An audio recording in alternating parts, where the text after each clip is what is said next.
Je vais essayer de faire ça en 15-20 minutes. Comme je disais à Adrien, on pourrait parler de ça en fait toute une nuit, ici, et vous dormirez, je serai encore ici à vous servir le café le matin.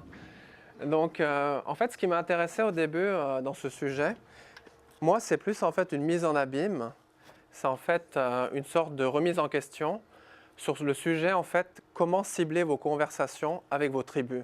Vos tribus, ça peut être en fait vos tribus sur le web, les gens avec lesquels vous essayez en fait de converser, avec lesquels vous voulez approcher.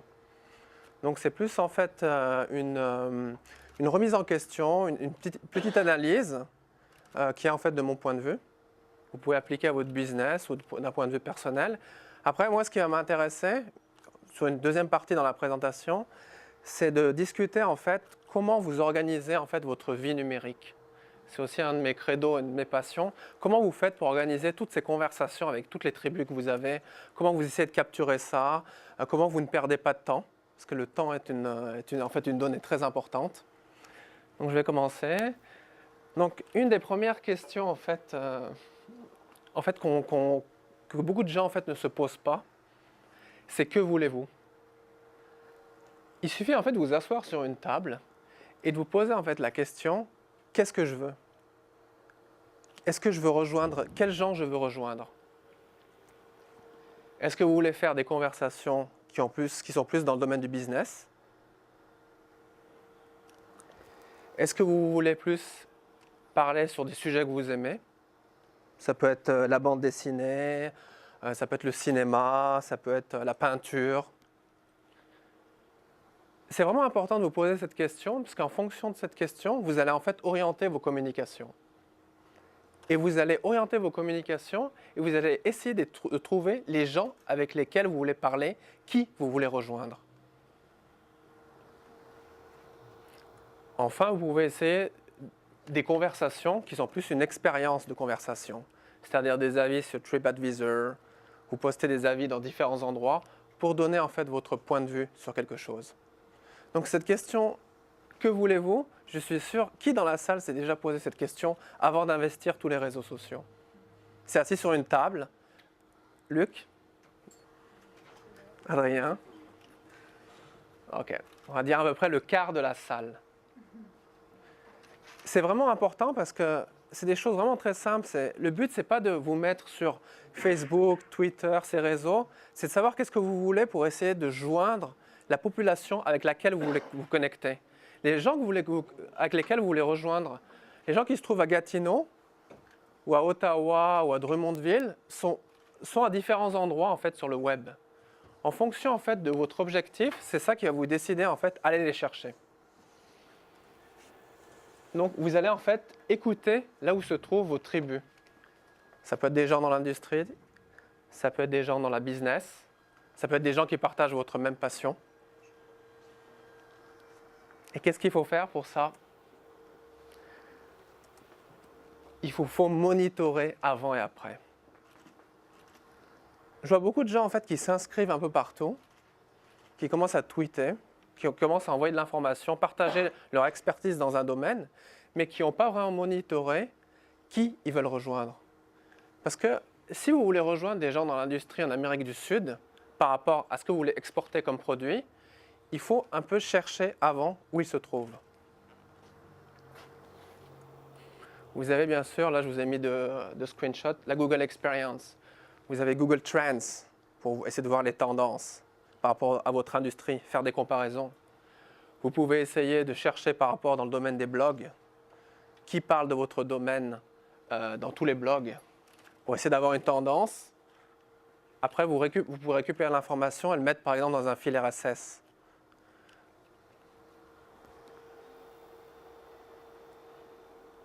Chaque écoute est différente dans les conversations. Là, je vous ai mis Board Tracker. Je ne sais pas si certains dans la salle connaissent Board Tracker. On fait juste je passe un peu dans les outils pour vous montrer en fait que chaque outil est complètement différent. Board Tracker vous permet en fait de chercher toutes les conversations sur tous les forums, la majorité des forums. Ce n'est pas l'intégralité des forums, mais c'est certains forums. C'est important parce que si vous estimez que les gens que vous voulez rejoindre, que vous voulez essayer d'approcher, ils ne sont peut-être pas sur LinkedIn, ils ne sont peut-être pas sur les réseaux, ils sont peut-être dans une newsgroup ou ils sont sur des forums. Donc chaque outil est vraiment différent, donc pour chaque écoute. Si vous pensez en fait que l'outil pour trouver en fait les personnes est un outil plus dans le domaine du social media, vous avez d'autres outils qui sont là pour ça, comme Who's Talking, Social Mention. Donc c'est important en fait d'avoir en fait une recherche un peu, je dirais, panoramique. Cette recherche peut plus être dans le domaine en fait, dans tout ce qui est forum. Elle peut être dans des outils comme Google ou d'autres outils en fait complètement différents comme ceux qu'on voit ici. Est-ce que certains utilisent ces outils? Ou ils monitorent, ils essaient de trouver les gens de leur industrie avec un de ces outils? Ouais, allez. Ponctuellement. Le plus important, vous devez engager la conversation, mais vous devez commenter habilement. C'est une des choses en fait, les plus importantes en fait, dans les conversations avec les gens avec lesquels vous voulez vous connecter. C'est vraiment commenter en ayant vraiment une réflexion en fait, importante dans la façon avec laquelle vous allez le faire. Habilement, ça peut être très différent. Ça peut être aller commenter sur les blogs de votre industrie. Ça, je pense qu'on l'oublie encore. Actuellement, j'ai l'impression qu'on l'oublie beaucoup. Si quelqu'un met un commentaire sur votre blog, la première chose que vous allez faire, c'est aller commenter sur son blog. Vous pouvez essayer de trouver les blogs dans l'industrie dans laquelle vous travaillez. Et vous allez en fait commenter dans son industrie. Vous pouvez aussi organiser vos tribus, que ce soit sur Facebook. Vous pouvez aller commenter, si vous faites des voyages, moi j'utilise Couchsurfing, je ne sais pas si certains l'utilisent. C'est un outil en fait qui vous permet de trouver en fait des gens dans d'autres villes qui vous proposent en fait soit de visiter leur ville, soit de résider chez eux. Donc c'est important en fait de commenter, partager les conversations de manière habile, c'est-à-dire de manière réfléchie.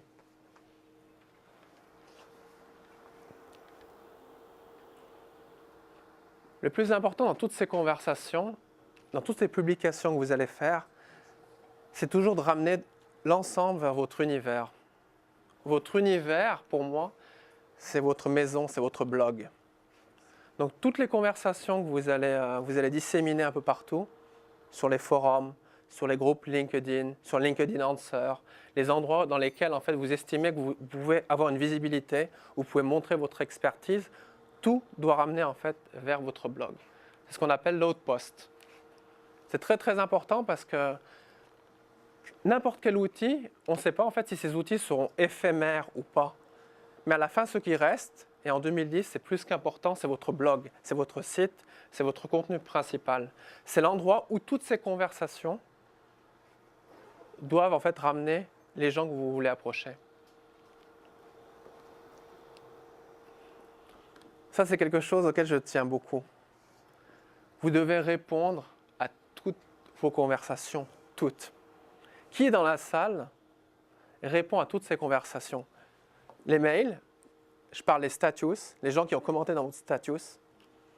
Qui? Donc les gens bonne pratique. Pourquoi vous devez répondre à toutes vos conversations? C'est aussi en fait une question que vous êtes là en fait pour diffuser une image, pour communiquer. Plus vous commencez en fait à répondre à toutes vos conversations, plus vous engagez en fait, vous engagez dans un tunnel de conversation qui peut vous ramener à une rencontre réelle, qui peut vous ramener à des affaires, à différentes choses. Mais plus qu'important, plus vous répondez à toutes les conversations et plus vous donnez en fait une image qui est complètement différente, une image qui est propre à vous. Vous allez être la personne qui répond à toutes les conversations. Et c'est ça qui va vous différencier complètement en fait de la masse.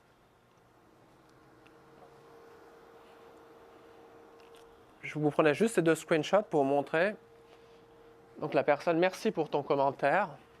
Tout de suite, ce qui se passe, c'est que plus vous répondez aussi aux conversations partout, plus vous arrivez à vous différencier de toutes les autres personnes, plus vous êtes intègre et plus les gens vont se connecter chez vous. Cette personne, elle va venir du blog, m'a rajouté sur Facebook. Cette personne, bonsoir, un fidèle follower. Les personnes en fait vont se rajouter, les connexions vont s'intensifier au fur et à mesure.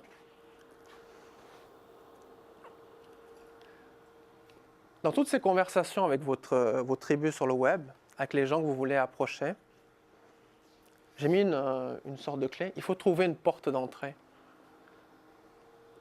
C'est quoi la porte d'entrée? La porte d'entrée, c'est en fait, c'est qu'est-ce qui va vous rapprocher avec la personne? Comment vous allez l'approcher dans les conversations? Est-ce que c'est parce que vous avez la même passion que lui? Vous allez pouvoir construire une conversation avec lui? Vous allez pouvoir aller commenter un status parce que vous partagez le même intérêt pour la musique, pour le jazz? La porte d'entrée, ce qui vous rapproche, c'est vraiment en fait la chose, la passion qui va rapprocher deux personnes. Est-ce que certains d'entre vous expérimentent un peu ça? Essaient de se rapprocher avec des personnes en essayant de trouver la porte d'entrée, ce qui les rapproche toutes les deux. Oui.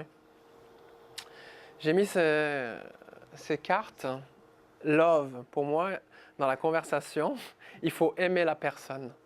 Ce qui va vous différencier pour moi, et ce qui, moi, me donne le plus de résultats, croyez-moi, que ce soit en communiquant avec telle personne d'un pays, dans une autre langue, avec une autre personne, c'est de montrer que vous l'aimez dans le message. Je ne dis pas que vous allez lui déclarer votre amour, ou vous arrivez tout de suite pour la rejoindre à Bali ou n'importe quelle destination, mais vous devez vraiment lui montrer que vous l'aimez. Vous l'appelez avec son prénom, vous montrez qu'il y a un vrai rapport sincère, porte-toi bien, passe un bon week-end. C'est des choses banales en fait. Ça vous paraît banal, mais on a tendance beaucoup à l'oublier en fait dans toutes les communications, les messages sur les forums, les groupes. C'est parfois ce qui vous rapproche et fait de vous quelqu'un de complètement différent, la masse. Donc love. J'aime bien cette image. Différenciez-vous avec un message personnalisé où vous êtes unique et vos communications aussi. Souvent, en fait, on voit les gens ont pris beaucoup en fait des approches marketing où on doit faire de la quantité, on doit faire du push. Plus en fait vous personnalisez votre message, plus vous, en nommant la personne, plus votre message est unique. Et plus c'est ce qui fait une grande différence avec tous les gens autour qui communiquent avec la même personne. Donc un message unique. Adaptez vos messages aux codes sociaux. Ça, c'est quelque chose, en fait, quand on essaie de rejoindre un marché, j'ai pris cet exemple-là. C'était en fait c'était à peu près c'était une fête, lors d'une fête, en fait, c'est une fête musulmane qui est en fait la fête, la fin du Ramadan. J'ai en fait des amis que je connais, ouais, m'ont tout de suite en fait mis Eid Mabrouk pour fêter en fait la fête. Tout de suite, ça c'est pour vous montrer en fait l'importance des codes sociaux. Les codes sociaux, ça peut être les codes sociaux par rapport à une communauté, à une population d'un autre pays que vous voulez rejoindre. Je trouve que ce qui est intéressant pour quelqu'un dans une business, dans une industrie, c'est vous ne connaîtrez pas toujours tous les codes sociaux de tel pays, tel groupe de personnes. C'est intéressant d'essayer de prendre quelqu'un d'une communauté ou du pays même qui va un peu vous distiller, vous donner les pistes pour connaître les codes sociaux, pour approcher éventuellement la personne. Les codes sociaux, ça peut être des choses, des sujets qu'il ne faut pas aborder dans la conversation. Ça peut être une joke. Ça paraît stupide, mais c'est très important. Par contre, si vous arrivez à toucher en parlant à la personne avec un message qui corresponde à elle ou qui est très spécifique, vous avez de grandes chances de faire beaucoup de choses après. Donnez avant de penser recevoir pour illuminer votre brand. On a tous en fait beaucoup, je pense que pour la plupart d'entre vous, on reçoit beaucoup de mails, de messages, où les gens croient qu'on est sur le net et croient qu'on est là pour leur donner des conseils gratuitement, ou on est là pour les aider comme ça en faisant en fait un travail gratuit ou faisant toute une liste de conseils, des how-to. Mais c'est important en fait de le faire en fait en deux phases, c'est-à-dire que c'est bien en fait de donner des conseils, mais en fait aider la personne à avancer en fait en essayant de la faire avancer au niveau de sa réflexion. Là, par exemple, on voit les messages où la personne me dit on a communiqué sur Twitter, elle est venue poster sur le blog, je lui ai donné une réflexion vers mon billet, il a commenté, j'aime bien rencontrer des gens sur Twitter qui font réfléchir, il a enlevé. C'est une personne en fait qui envoyait un message automatique à chaque fois qu'une personne la suivait. Donc c'est bien en fait donner des conseils à la personne par rapport à votre expertise, donner des petits conseils, des petites astuces. Et c'est important en fait pour illuminer votre brand. Est-ce que certains le font de manière par petites touches ou toujours? Voilà, mais donner quoi? En fait, il y a plusieurs manières en fait, de donner sur le web, hein. Surtout dans toutes les conversations qu'on engage. Ça peut être donner votre expertise. On l'a vu avant, vous pouvez le renvoyer vers un billet, donner des petits conseils, des petites idées qui va la faire avancer dans ses réflexions. Mais vous pouvez donner aussi des choses sans que la personne le demande. Vous pouvez donner une recommandation sur LinkedIn. Si vous estimez que la personne a bien collaboré avec vous, vous estimez son travail ou ses qualités, vous pouvez faire une recommandation. Vous pouvez aussi donner des points. Moi, j'appelle ça, c'est des props.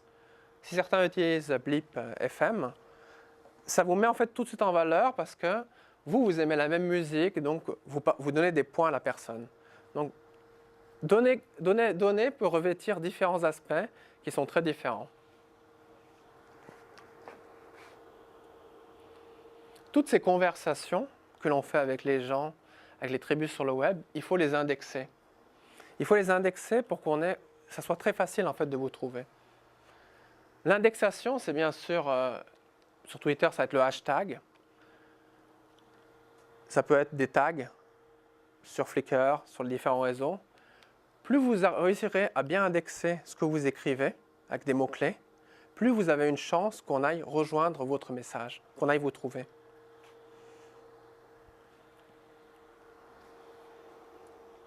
Vos conversations, dites-le.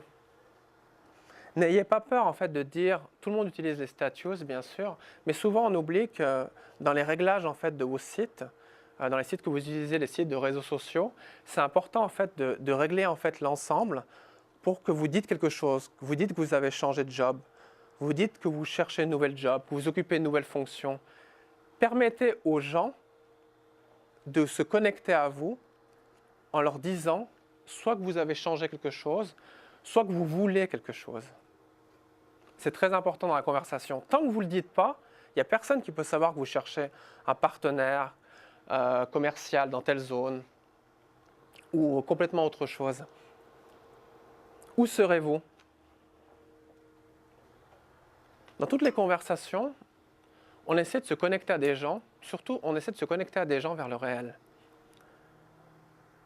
Vous avez plusieurs outils. Là, je vous ai montré TripIt. Est-ce que certains l'utilisent, TripIt par exemple? Non. TripIt permet en fait à tout votre réseau de dire où vous serez. Donc en fait, ça permet de vous dire en fait où vous vous trouvez pour éventuellement faire une connexion. Si vous partagez en fait avec votre communauté l'endroit où vous serez, ça peut permettre en fait de créer des rencontres.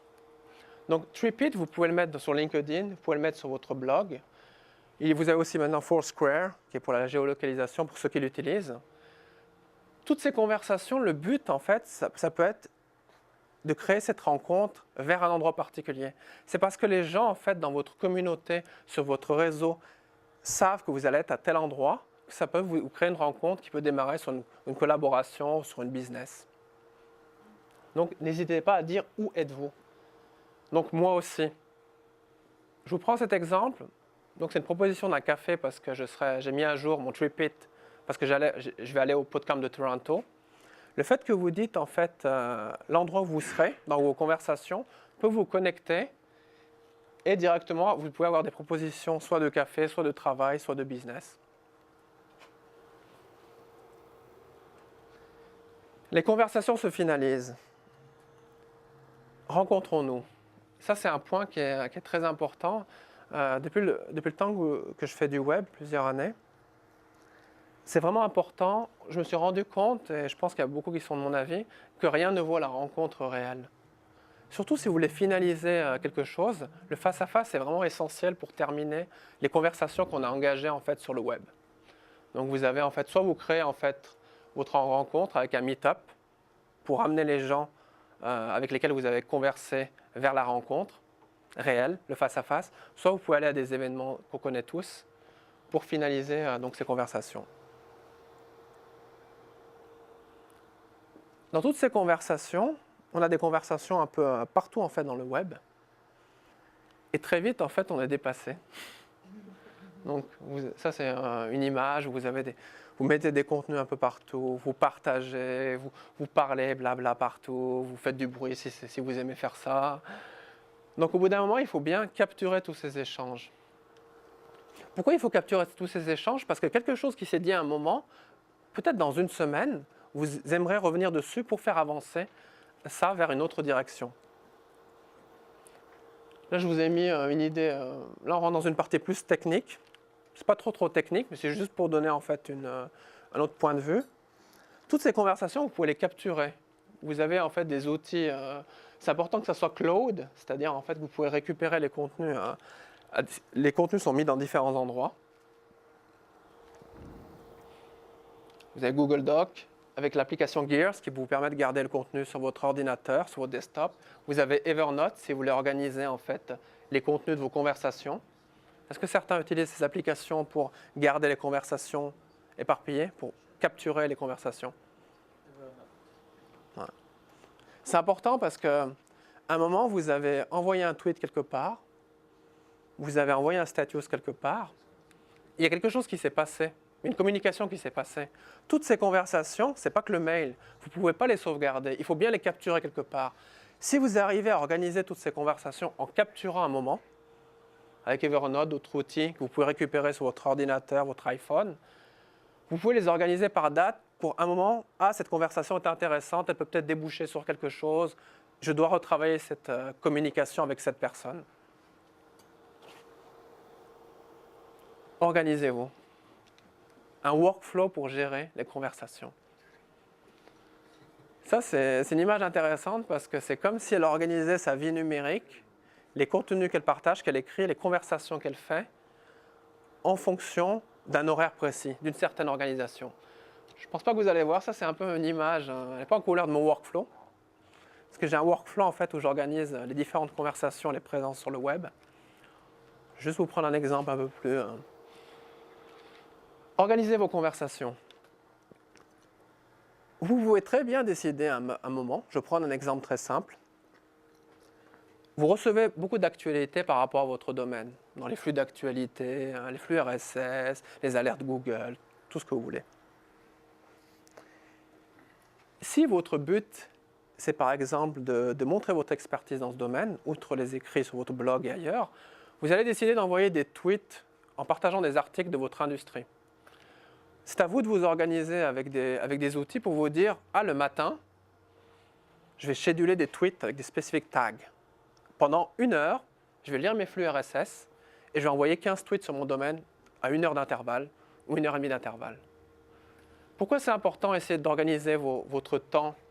Vous recevez des messages privés sur Twitter, c'est un business lead, donc vous le capturez, vous le mettez dans votre CRM pour le travailler après.